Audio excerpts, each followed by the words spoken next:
Speaker, it looks like my last question period as leader of the Conservative Party is just like my first.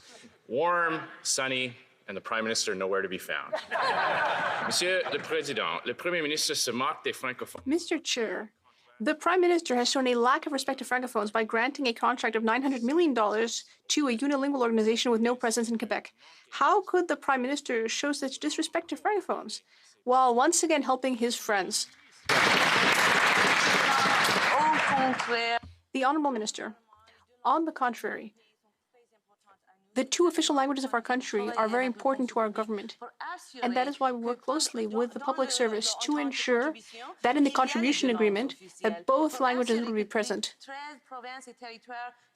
to ensure that all provinces and territories, rural and urban communities, Indigenous communities, all be included so that all students could be part of this program. The Honourable Leader of the Opposition. Speaker, the government still can't provide simple, direct answers to very clear and simple questions. The Prime Minister invented this phony story about pushing back on officials on May 8th. So can the Minister explain how on May 5th we was told that they could already start spending money and charging taxes? Minister. All members, especially in this House, are occupied with the concerns of their community. So perhaps the member has not had the opportunity to look at the testimony that has been provided, not only by ministers, the Prime Minister, but also public servants, to answer exactly these questions. We have been available because it's important that these questions be answered. We take this very seriously as well. Thank you, Mr. Speaker. The Honourable Leader of the Opposition. The Prime Minister likes to talk about space and time, but in the real world, May 5th comes before May 8th.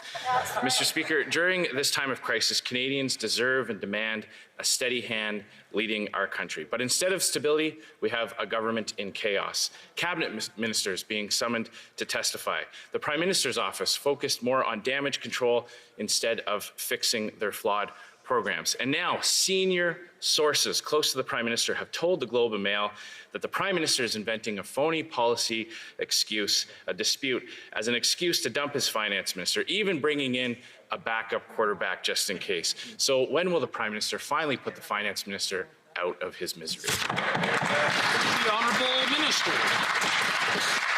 Mr. Speaker, I want to address the question by saying that we will continue to have our focus, as we have over the course of this pandemic, on Canadians, on the work that needs to be done.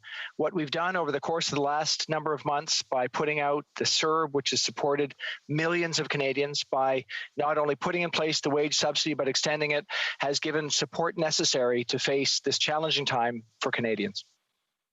The Honourable Leader of the Opposition. Well, Mr. Speaker, it's not the first time the Prime Minister have told Canadians that the story in the Globe and Mail was false.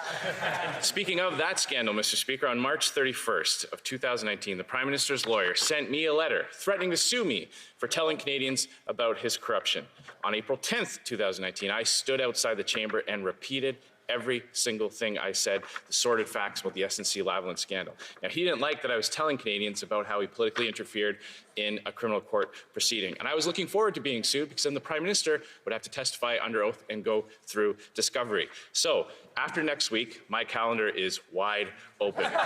Could the Prime Minister please tell me when I could expect to see him in court? The Honourable Minister.